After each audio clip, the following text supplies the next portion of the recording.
दोस्तों, आज के इस वीडियो में हम पढ़ेंगे ऑर्डर बाय क्लॉज के बारे में।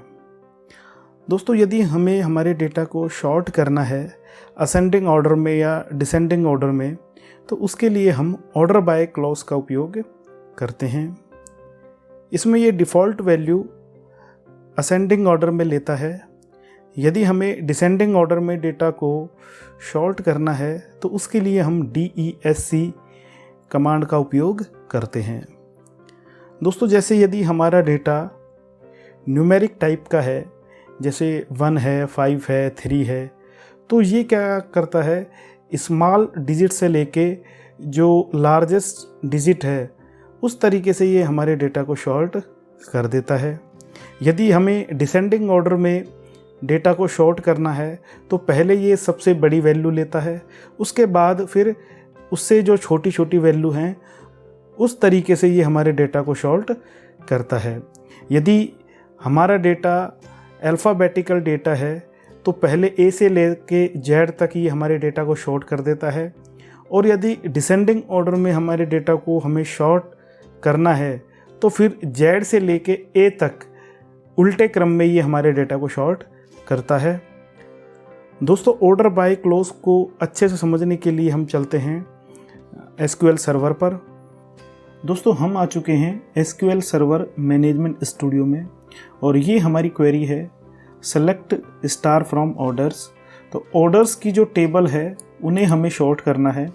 एक कंडीशन हमने दी है where ship country Brazil. Brazil का जो डेटा है उसे हमें शॉर्ट करना है। तो इसके लिए हम क्या करेंगे, और हमें ऑर्डर डेट के हिसाब से डेटा है उसको शॉर्ट करना है। तो ऑर्डर डेट हमारी है 96 के हिसाब से, है ना। 96 है, फिर 97 है, फिर 98 है। तो इसे हम शॉर्ट करते हैं। तो दोस्तों, ऑर्डर डेट के हिसाब से हमें हमारे डेटा को क्या करना है, शॉर्ट करना है। तो इसके लिए हम F5 का प्रयोग करते हैं।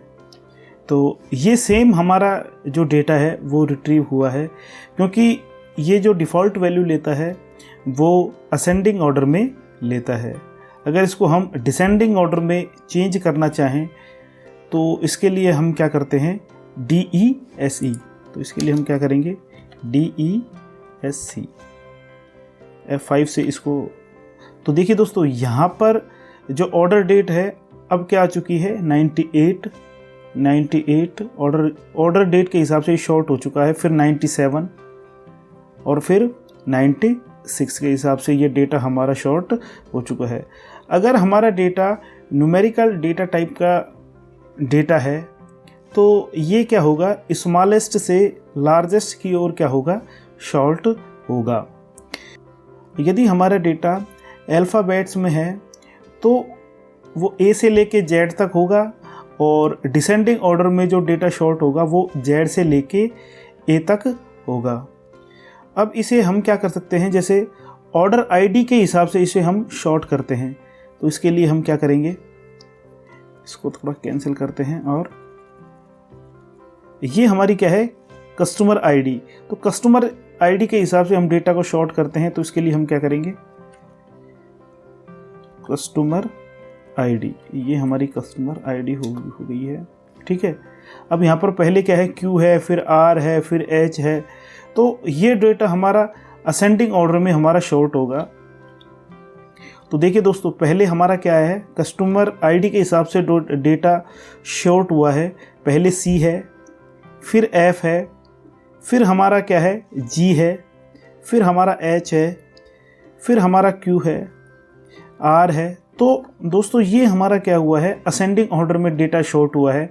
अगर डिसेंडिंग ऑर्डर में डेटा को हमें शॉर्ट करना है तो उसके लिए हम क्या करेंगे, DESC। तो दोस्तों, पहले हमारा क्या है, W आया है, फिर हमारा T आया है, फिर R आया है, फिर Q आया है।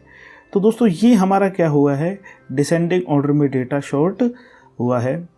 यदि हम हमारे डेटा को 2 या 2 से अधिक कॉलम के हिसाब से डेटा को शॉर्ट करना चाहते हैं तो दोनों कॉलम के जो नेम हैं उनके मध्य हमें कॉमा का प्रयोग करना पड़ता है। दोस्तों, इसके लिए हम क्या करेंगे, कस्टमर आईडी के हिसाब से और फिर ऑर्डर जो डेट है उसके हिसाब से डेटा को हम शॉर्ट करेंगे। तो इसके लिए हम क्या करें, कस्टमर आईडी और ऑर्डर डेट, ऑर्डर डेट। ठीक है दोस्तों, ये हमारा पहले क्या होगा, ऑर्डर आईडी के हिसाब से डेटा शॉर्ट होगा, उसके बाद हमारा ऑर्डर डेट के हिसाब से डेटा शॉर्ट होगा। तो इसको F5 से एग्जीक्यूट करते हैं। तो पहले हमारा कस्टमर आईडी के हिसाब से, तो कस्टमर आईडी के हिसाब से ये देखिए दोस्तों, पहले C आया है, फिर F आया है, फिर G आया है, और उसके बाद हमारा जो डेटा शॉर्ट हुआ है वो ऑर्डर डेट के हिसाब से डेटा शॉर्ट हुआ है। ये देखिए दोस्तों, पहले 96 है, फिर 7 है, फिर हमारा क्या है, इस तरीके से डेटा हमारा शॉर्ट हुआ है।